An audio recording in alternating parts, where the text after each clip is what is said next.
Olá, meus amigos, minhas amigas, sou o professor Luiz Antônio Carvalho, com muito prazer, muita satisfação. Vamos continuar nosso mini curso da Lei Complementar de Mato Grosso 207/2004, né?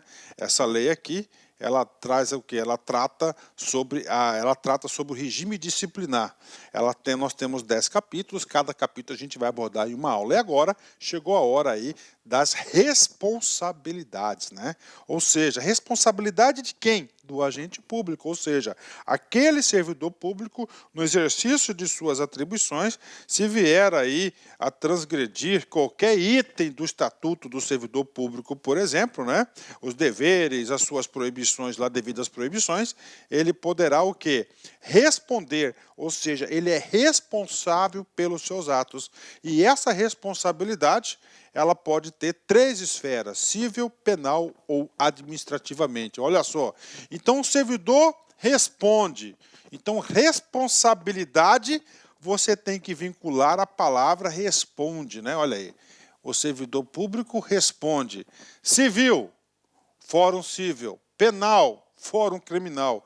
E administrativamente é perante a própria administração pública, né? Aí, vou dar 2 exemplos aqui, o cara respondeu um tal do PAD, né? Rapaz, você pensa que o PAD é leve? Não, eles colocam os caras mais caxias aí para participar do PAD. Então responde civil, penal e administrativamente pelo exercício irregular, é claro, né? Ele só vai responder, ele só vai ter responsabilidade caso cometa alguma irregularidade prevista aí no estatuto ou em qualquer legislação aí, na lei de improbidade administrativa, nos crimes contra a administração pública e assim por diante, de suas atribuições. Bacana? E aí, professor? Cara, papo reto, esse aprendizado aqui não é apenas para a LC 207, serve também para a LC 04, serve também para a lei 8.112 e qualquer estatuto, tá, da União, dos estados, qualquer estado de qualquer município segue essa corrente aqui, parece que é algo até padronizado. Bacana? Professor, o que eu devo saber nesse exato momento da aula? Que o servidor público responde civil, penal e administrativamente. Civil, fórum civil. Penal, fórum criminal. Poder Judiciário, esses 2 casos. E administrativamente é dentro da própria corporação. Bacana? E agora, professor, agora nós vamos detalhar cada uma dessas responsabilidades. Primeira responsabilidade que a gente vai tratar em 4 artigos, que é a responsabilidade civil. O que é a responsabilidade civil? Vai ser aquela responsabilidade de reparar o dano em reais, né? A responsabilidade civil, claro, do servidor, decorre de ato omissivo, ou seja, ele tinha a obrigação de fazer determinada tarefa e não fez. E essa tarefa não executada causou prejuízo à administração pública, a terceira ele vai responder. Ou comissivo, tá?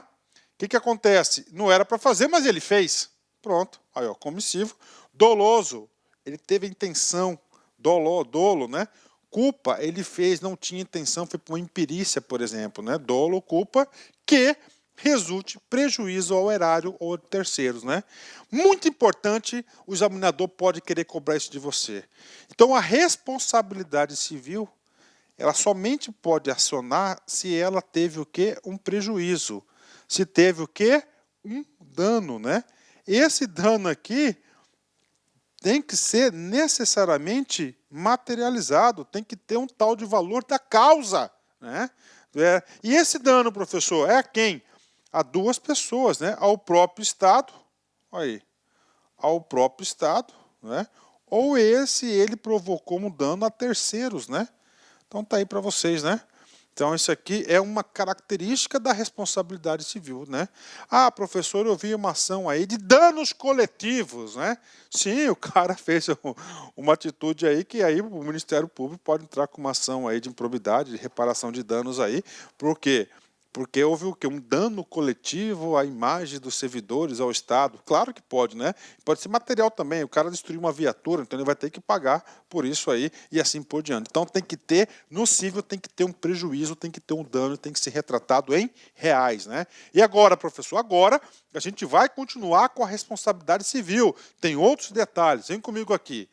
A indenização de prejuízo causado ao erário será liquidada em parcelas limitadas ao máximo de 30% da remuneração ao provento do servidor, desde que consentido com o mesmo. Ou seja, aqui é uma novidade para a galera que está aqui na LC 207, diz o seguinte: olha, o sujeito causou um dano, né? Então ele tem que reparar esse dano. Então o legislador criou a possibilidade de ele descontar até 30% da sua remuneração, do seu subsídio por mês, né? Claro, desde que consentido tem que autorizar, porque não pode ter confisco aí de remuneração sagrada. Bacana, dispositivo legal. Professor, e agora, professor? Agora a gente vai tratar da responsabilidade objetiva do Estado, né? O que é a responsabilidade objetiva do Estado, né? Então o cara está lá na função das suas atividades, tá? E fez uma, desculpa a expressão, cagadinha. Não devia. Só que isso causou um dano direto a terceiros, tá? Ou seja, um cliente, um usuário do serviço público, tá certo? Alguém fora da administração pública. Esse cara se sentiu muito frustrado com aquilo e entrou com uma ação de reparação de danos. Aí eu pergunto, ele vai entrar com a ação de reparação de danos ao servidor que provocou aquele dano ou ao Estado? Ao Estado, o chefe dele, porque o Estado responde objetivamente pelos seus agentes. Tá? Então ele vai entrar com a ação contra o Estado. O Estado perdeu. E aí, professor? Agora o Estado vai dar o troco no cara que causou o dano. Vai ser uma ação civil, que é o nome de ação regressiva, tratando-se de dano causado a terceiros, olha aí, terceiros, né? Responderá o servidor perante a Fazenda Estadual em ação regressiva. Então, ele primeiro, né, vai se defender, o Estado, porque ele é o chefe do cara, ele tem que responder pelos seus servidores, seus colaboradores. Se perder, o quê? Ele vai fazer uma ação regressiva contra o servidor para reparar esse dano. Tá, esse é o artigo 16. Né?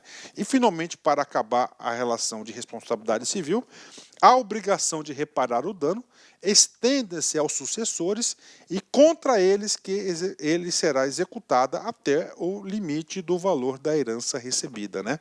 Professor, o que significa isso? O artigo 17 é o seguinte: o cara foi lá, causou um dano, tipo lá, R$100 mil, tá? E aí o cara vem a falecer. Pronto. A responsabilidade penal e administrativa vai para o caixão com o cara. Só que a responsabilidade de reparar o dano, aquele valor, claro que não pode repassar para as outras pessoas. O direito, a Constituição não permite isso, sabiamente, né? Mas o cara tinha patrimônio, tinha herança. Então é o seguinte, o artigo 17 está autorizando o Estado cobrar do espólio, da herança dele, até o limite do dano causado ao Estado. Então, isso aqui é o artigo 17. Ok, né? O artigo 18 vai falar da responsabilidade administrativa. A responsabilidade civil, que é o dano, prejuízo ou dinheiro, nós já falamos, né? A responsabilidade administrativa, artigo 18, resulta do ato omissivo. Mesma coisa. Eu tinha que fazer, não fiz comissivo, eu fiz aquilo realmente. Praticado no desempenho do cargo ou função. Olha que coisa interessante. Já a responsabilidade administrativa tem que ser no desempenho do cargo ou função, né? Bacana? Tá pago aí. Artigo 19 e 20, a gente vai falar um pouquinho sobre o penal, né?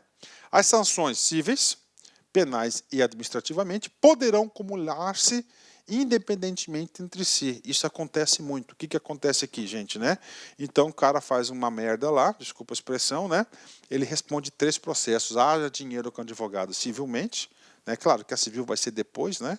Penal, administrativamente sempre de imediato, já faz o PAD e assim por diante, né? Então ele vai ter 3 ações que ele vai responder. E o artigo 20? O artigo 20 é o seguinte: a ação penal ela é separado, né? A ação penal ele vai analisar a conduta do agente, né?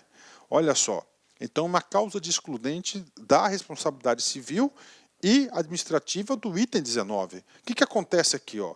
Então o cara está respondendo civil, penal e administrativamente. Tá? Lá no penal, que é cadeia, né? Cadeia, tá? O outro é bolso, o outro perdeu o cargo, né? São as penas máximas aí, é o seguinte. Crime de peculato, um crime contra a administração pública, tá lá. Aí, na hora que o juizão vai lá condenar o sujeito, ele fala: a sentença do juiz. Não houve crime de peculato. Ou ele não, tá, fez esse crime. Ou seja, se no penal ele for absolvido, nessas duas circunstâncias, arquiva a ação civil e arquiva a ação administrativa. Por quê, professor? Porque não foi ele.